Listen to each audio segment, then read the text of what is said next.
Assalamualaikum warahmatullahi wabarakatuh. Kami dari kelompok 2 HAM, kelas D, Fakultas Hukum, Universitas Trunojoyo, Madura. Pada video kali ini, kami akan menampilkan hasil diskusi dari kelompok kami mengenai perlindungan HAM di Indonesia. Thomas Hobbes menyatakan bahwa satu-satunya hak asasi manusia adalah hak hidup. John Locke menyatakan macam-macam hak asasi manusia yang pokok adalah yang pertama hak hidup atau the right to life, dan yang kedua hak kemerdekaan, the right of liberty, dan yang ketiga hak milik atau disebut dengan the right to property. Pengertian HAM menurut John Matterson dalam ungkapan yaitu HAM adalah hak-hak yang secara inherent melekat dalam diri manusia, dan tanpa hak itu manusia tidak dapat hidup sebagai manusia. HAM merupakan kodrat yang melekat dalam diri setiap manusia sejak ia dilahirkan ke dunia. Secara kodrati antara lain manusia mempunyai hak kebebasan. Roosevelt mengemukakan bahwa dalam hidup bermasyarakat dan bernegara, manusia memiliki 4 kebebasan atau the 4 freedoms, yaitu A. Kebebasan untuk berbicara dan menyatakan pendapat atau freedom of speech. B. Kebebasan beragama atau freedom of religion. C. Kebebasan dari rasa takut atau freedom from fear. D. Kebebasan dari kemelaratan atau freedom from what. Dasar negara kita Pancasila mengandung pemikiran bahwa manusia diciptakan oleh Tuhan Yang Maha Esa mengandung 2 aspek, yaitu aspek individualis atau pribadi dan aspek sosialis atau bermasyarakat. Oleh karena itu, kebebasan setiap orang dibatasi oleh hak asasi orang lain. Ini berarti setiap orang mengemban kewajiban mengakui dan menghormati hak asasi orang lain. Pengertian perlindungan hukum. Pengertian dalam KBBI yang dimaksud dengan perlindungan adalah cara, proses, dan perbuatan melindungi. Secara umum, perlindungan berarti mengayomi sesuatu dari hal-hal yang berbahaya. Sesuatu itu bisa saja berupa kepentingan maupun benda atau barang. Selain itu, perlindungan juga mengandung makna pengayoman yang diberikan oleh seseorang terhadap orang yang lebih lemah. Dengan demikian, perlindungan hukum dapat diartikan dengan segala upaya pemerintah untuk menjamin adanya kepastian hukum, untuk memberi perlindungan kepada warga negaranya agar hak-haknya sebagai warga negara tidak dilanggar, dan bagi yang melanggarnya akan dapat dikenakan sanksi sesuai peraturan yang berlaku.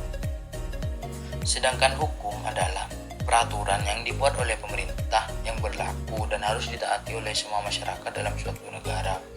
Sehingga pengertian perlindungan hukum adalah suatu perlindungan yang diberikan terhadap subjek hukum dalam bentuk perangkat hukum, baik yang bersifat preventif maupun yang bersifat represif, baik yang tertulis maupun tidak tertulis. Dengan kata lain, perlindungan hukum sebagai suatu gambaran dari fungsi hukum, yaitu konsep di mana hukum dapat memberikan suatu keadilan, ketertiban, kepastian, kemanfaatan, dan kedamaian. Menurut Undang-Undang Nomor 40 Tahun 1999 tentang pers, masyarakat kepada warga negara dalam melaksanakan fungsi, hak, kewajiban, dan peranannya sesuai dengan ketentuan peraturan perundang-undangan yang berlaku. Dalam Undang-Undang Nomor 23 Tahun 2004 tentang penghapusan kekerasan dalam rumah tangga, perlindungan hukum adalah segala upaya yang ditujukan untuk memberikan rasa aman kepada korban yang dilakukan oleh pihak keluarga, advokat, lembaga sosial, kepolisian, kejaksaan, pengadilan, atau pihak lainnya, baik sementara maupun berdasarkan penetapan pengadilan. Suatu perlindungan dapat dikatakan sebagai perlindungan hukum apabila mengandung unsur-unsur sebagai berikut. 1. Adanya pengayoman dari pemerintah terhadap warganya. Yang kedua, jaminan kepastian hukum. Ketiga, berkaitan dengan hak-hak warga negara. Dan yang keempat, adanya sanksi hukuman bagi pihak yang melanggarnya. R. Laporta dalam Journal of Financial Economy, bentuk perlindungan hukum yang diberikan oleh suatu negara memiliki dua sifat, yaitu bersifat pencegahan atau prohibitif. Baik masyarakat atau pemerintah melakukan pencegahan agar tidak terjadi tindakan pidana atau kriminal yang merugikan orang lain. Dan bersifat hukuman sanksi bagi masyarakat yang melakukan pelanggaran akan mendapat sanksi sesuai ketetapan undang-undang yang berlaku. Bentuk perlindungan hukum yang paling nyata adalah adanya institusi-institusi penegak hukum seperti pengadilan, kejaksaan, kepolisian, dan lembaga-lembaga penyelesaian sengketa di luar pengadilan atau non-ligitasi lainnya. Hal ini sejalan dengan pengertian hukum menurut Sujono Dirjosisworo yang menyatakan bahwa hukum memiliki pengertian beragam dalam masyarakat dan salah satunya yang paling nyata dari pengertian tentang hukum adalah adanya institusi-institusi penegak hukum. Perlindungan HAM di Indonesia memiliki kemajuan. Pada tahun 2002, Kepolisian Negara Republik Indonesia atau Polri telah ditetapkan sebagai lembaga yang memberikan perlindungan HAM kepada rakyat Indonesia. Polri juga senantiasa menjaga supremasi HAM dengan melaksanakan tugas-tugas yang telah ditetapkan dalam undang-undang tersebut yang sama. Kemudian pada tahun 1998 dibentuknya Komnas untuk Perlindungan Kaum Wanita yang diperkuat dengan adanya Peraturan Presiden Nomor 181 Pasal 4 Tahun 1998 tentang peningkatan upaya pencegahan dan penanggulangan segala bentuk kekerasan terhadap perempuan dan perlindungan hak asasi manusia perempuan. Kemudian pada tahun 2002 dibentuknya Komisi Nasional Perlindungan Anak Indonesia atau KPAI, di mana lembaga tersebut memiliki fokus untuk melindungi HAM anak-anak. KPAI juga memperjuangkan hak perlindungan khusus, yakni hak perlindungan tersebut ditujukan kepada anak-anak yang menjadi pengungsi, korban kerusuhan, korban bencana alam, serta sedang berada dalam situasi konflik bersenjata. Kemudian, adanya pemberlakuan Undang-Undang Nomor 26 Tahun 2000, yakni tentang pengadilan HAM.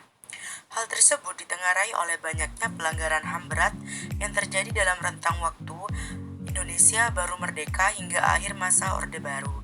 Maka dirancang dan diberlakukanlah Undang-Undang Nomor 26 Tahun 2000 tentang pengadilan HAM untuk mengadili para pelaku pelanggaran HAM berat. Untuk saat ini, komitmen terhadap pemenuhan hak asasi manusia diwujudkan dengan pemenuhan hak hidup para program kota atau kabupaten peduli HAM. Yang terakhir adalah pemerintah mendorong untuk terwujudnya budaya masyarakat yang menghargai penyandang disabilitas. Puncak keberhasilan pemerintah adalah dengan terselenggarakannya kegiatan olahraga berskala internasional yakni ASEAN Para Games pada tahun 2018 di Jakarta sebagai ajang bukti prestasi kaum disabilitas Indonesia. Pemerintah juga berkomitmen untuk mewujudkan kota ramah disabilitas atau disebut juga dengan KRD. KRD merupakan perwujudan kota ramah HAM yang bersifat inklusif dan aksesibel untuk semua, sehingga nantinya para penyandang disabilitas dapat memanfaatkan fasilitas umum seperti ATM dengan huruf braille dan bel pada angkot yang berfungsi bagi tunawicara.